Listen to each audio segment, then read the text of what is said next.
تو صحابہ ابو سعد خیثمہ نے بھی رسول اللہ صلی اللہ علیہ وسلم کی بارگاہ میں آ کے کہا اللہ کے رسول، بیٹے نے میرے سے کوڑا ڈالا تھا بدر کے مارکے میں شامل ہونا چاہتا تھا، بیٹا بھی شامل ہونا چاہتا تھا، ہم نے اپنے آپس میں قرآن اندازی کی تھی.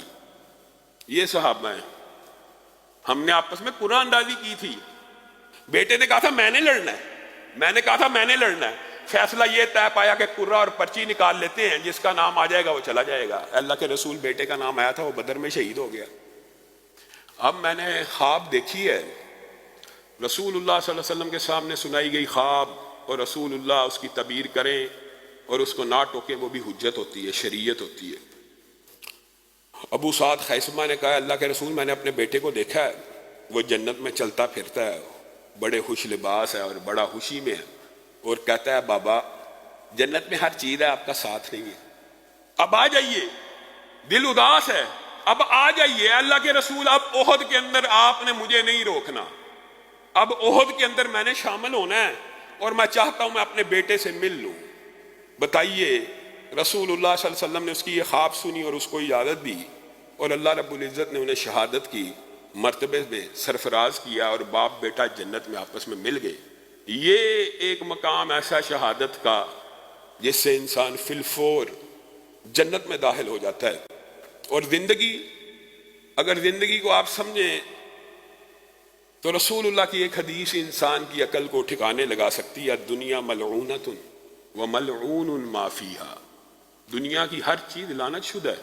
اس لعنت شدہ دنیا کی ہر چیز کے پیچھے بھاگتے ہو. ہاں چند چیزیں ایسی ہیں جن کے اوپر لعنت نہیں ہے، الا عالما او متعلما، ذکر اللہ کے بارے میں بھی آتا ہے.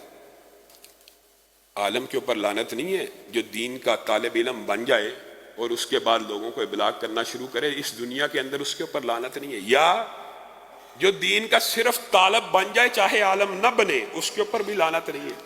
اور اللہ کے ذکر کے اوپر بھی لعنت نہیں ہے.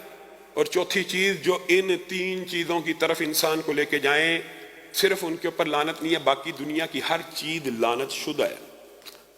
آپ دنیا کے اندر جتنا مرضی سونا کما لے، آپ نے کبھی غور نہیں کیا ہوگا، آپ سونے چاندی کے ڈھیر بھی اکٹھے کر لیں، آپ نے ان میں سے ایک چھٹانک، ایک ذرہ بھی آگے لے کے نہیں جانا. کہاں چھوڑ کے جانا؟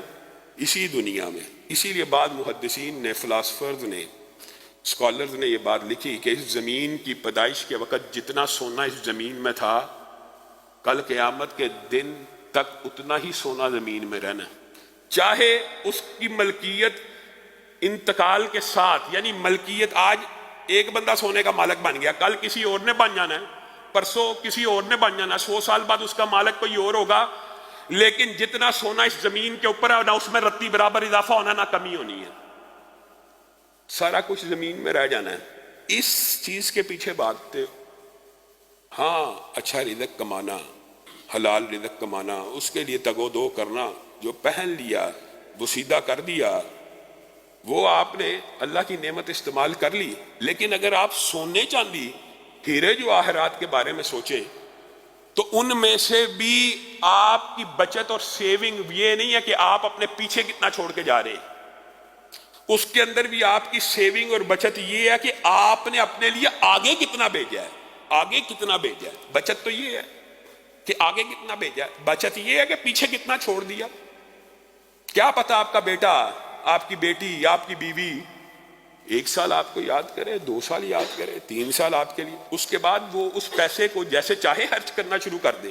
حرام کے کاموں میں لگا لیں، حلال کے کاموں پہ لگا لیں. اب آپ کی نگرانی تو موجود نہیں ہے. آپ کو کیا گارنٹی ہے کہ جو پیسہ آپ نے اسٹرگل محنت کے ساتھ کمایا ہمیشہ حلال رستے کے اوپر لگے گا، ہمیشہ دین کے کاموں میں لگے گا؟ کیا گارنٹی ہے؟ کوئی گارنٹی نہیں.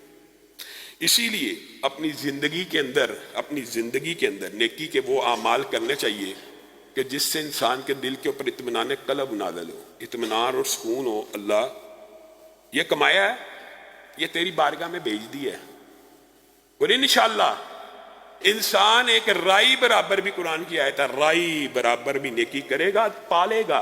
یہ نہیں ہو سکتا آپ نے 1 لاکھ مسجد کو دیا، 1 لاکھ بیوہ کو دیا، 1 لاکھ یتیم کو دیا، 1 لاکھ کا کنواں کھدوا دیا، 1 لاکھ کا پانی پلا دیا، 1 لاکھ کا کھانا کھلا دیا، اور آپ کو یہ وسوسہ اور وہم ہے کہ یہ کل قیامت کے دن میرے سامنے نہیں ہوگا.